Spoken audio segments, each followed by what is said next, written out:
Oke, mekanik kedua di sini adalah waktu. Ya, dikatakan di sini waktu adalah dimensi yang paling misterius.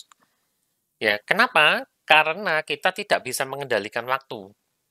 Ya, siapa yang bisa mengendalikan waktu ya berarti kayaknya bukan manusia sih ya.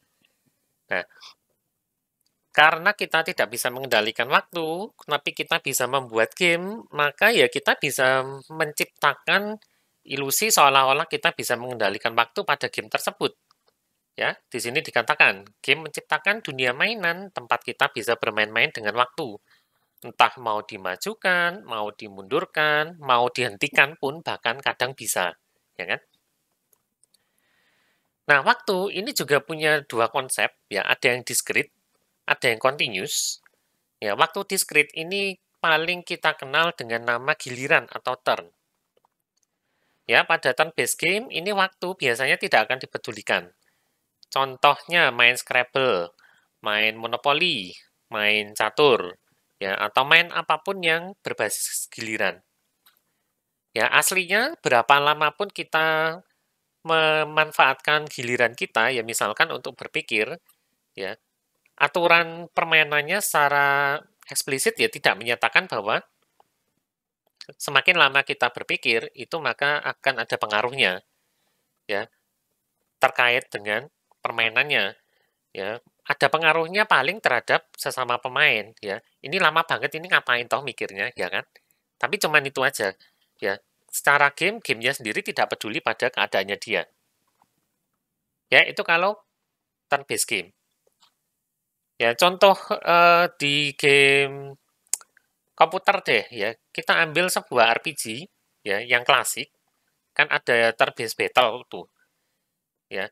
Kalau pada keadaan nyata, ya masa sih kita berhadapan sama monster, ya sudah berdiri, monsternya sudah mengancam, kita sendiri juga sudah siap-siap, tapi giliran kita diam aja, ya masih mikir, saya enaknya nyerang apa enggak ya, terus bingung milihin skill, daftar skillnya apa saja yang mau dipakai ya, terus mungkin item-itemnya sudah penuh inventory-nya, waduh ini enakan pakai yang mana ya, ya monsternya kan tidak akan melakukan apa-apa, nyerang ya enggak, komentar ya enggak, ya kan, dia akan diam di sana, tetap menunggu sampai kita akhirnya melakukan aksi. Ya, nah itu konsepnya untuk waktu yang discrete atau game yang sifatnya turn-based. Nah, tapi tentu saja beberapa game itu menggunakan waktu yang continue, ya. Contohnya action sama sport. Ya, sport kalau tidak continue ya aneh ya. Ya kecuali catur ya. Kalau catur kita kan juga anggap dia sebagai sport, tapi untuk catur biasanya waktunya turn based. Ya, tapi tidak melarang catur itu dicampur ya, pakai turn based tapi continuous. Ya, ini contohnya adalah balik ke catur tadi ya. Mungkin pada beberapa turnamen ya, kita diberi batas waktu. Pada giliran kita itu berpikirnya hanya 10 menit maksimal. Ya, setelah 10 menit habis baru pindah giliran. Nah, pindah gilirannya ini waktunya masih discrete, tapi pada giliran kita itu waktunya continue karena ada 10 menit yang berlangsung secara terus-menerus. Ya, itu bedanya ya. Nah, berbagai jenis jam itu bisa kita gunakan untuk memberikan batasan waktu. Bisa waktu maju, bisa waktu mundur, mau pakai waktu nyata, ya 1 menit yang beneran 60 detik, dan 1 detik beneran 1000 milidetik, karena pada beberapa game yang tradisional itu mungkin 1 detiknya mereka itu belum tentu 1 detik yang sama dengan dunia nyata. Ya, nah waktu ini bisa dibagi-bagi lagi, ya contohnya bola basket. Setiap ronde itu punya batas waktu, misalkan 15-20 menit. Namun juga ada shot clock yang jenisnya lebih pendek durasinya. Ya, bisa 30 sampai mungkin 8 detik. Ya, selain itu waktu juga bisa diukur dalam bentuk lomba alias race. Ya, secara spesifik kita tidak punya waktu yang menghitung mundur. Ya, tapi dalam lomba atau race itu kita ngukur waktu dari tiap pemain, ya. Waktu yang paling cepat itu nomor 1, misalkan seperti itu. Nah, tadi sudah disebutkan ya bahwa dalam game itu kita bisa mengendalikan waktu.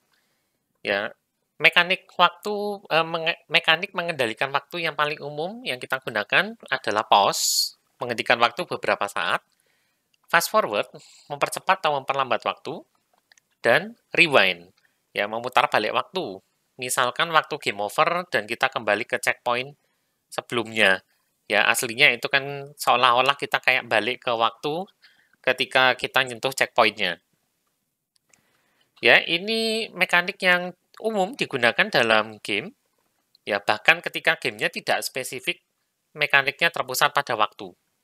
Ya, pasti bisa di-pause, kecuali game multiplayer tentu saja, ya, jarang bisa di-pause. Terus fast forward bisa dipercepat, entah diperlambat, ya misalkan ada gerakan yang tiba-tiba memperlambat waktu, ya ketika kita ngedodge serangan musuh, terus waktunya jadi diperlambat untuk beberapa saat, nah itu sudah mekanik mengendalikan waktu.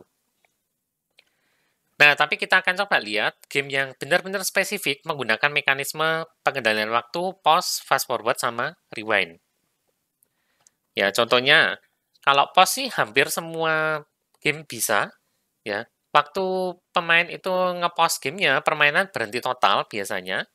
Ya, kalau ada timernya tidak akan jalan lagi sampai player resum, ya, atau unpause. Ya, dan tentu saja multiplayer game itu tidak punya fitur pause. Ya, kalau bisa kita harusnya dari dulu nggak diomeli sama orang tua kita nih ya. Lagi seru-serunya main multiplayer, terus dipanggil mama atau papa suruh bantu di dapur misalkan. Ya, kita kan nggak pernah akan nge-pause game multiplayer kita terus bantu beneran, ya kan? Nah, gitu. Ya, biasanya mekanik ini cuma ada di game single player. Nah, kalau fast forward, mempercepat atau memperlambat game, ini contoh paling gampang The Sims. Ya, di The Sims kita bisa pakai waktu normal, atau waktu fast, ya fast forward, atau yang terakhir bahkan kecepatan 3 kali ya, ultra fast forward atau apalah istilahnya. Rewind, ya selain cuman sekedar kembali ke checkpoint, ya game ini bisa memanfaatkan mekanik putar balik waktu. Di sini dikasih contoh Braid. Ya, ini sebuah platformer puzzle tahun 2008. Ya, kita bisa memutar balik waktu beneran. Ya, walaupun hanya beberapa saat aja sih. Ya, memutar balik waktunya ini digunakan sebagai mekanik utama untuk menyelesaikan puzzle-puzzle tertentu. Yang memang hanya bisa diselesaikan kalau kita balik ke beberapa saat yang lalu. Ya, nanti kalau tertarik, coba dicari ya gamenya Braid. Sudah agak lama memang, tahun 2008, tapi mekaniknya waktu itu cukup unik. Ya. Karena ya ini, mekaniknya adalah dia bisa rewind. Nah, itu tadi tentang waktu. Ya, setelah ini kita akan coba melihat mekanik berikutnya, yaitu objek, atribut, dan state. Ya, ini seperti apa hubungannya, kenapa mereka dikategorikan sebagai mekanik dalam sebuah game. Ya, kita akan lihat pada video berikutnya setelah yang ini ya.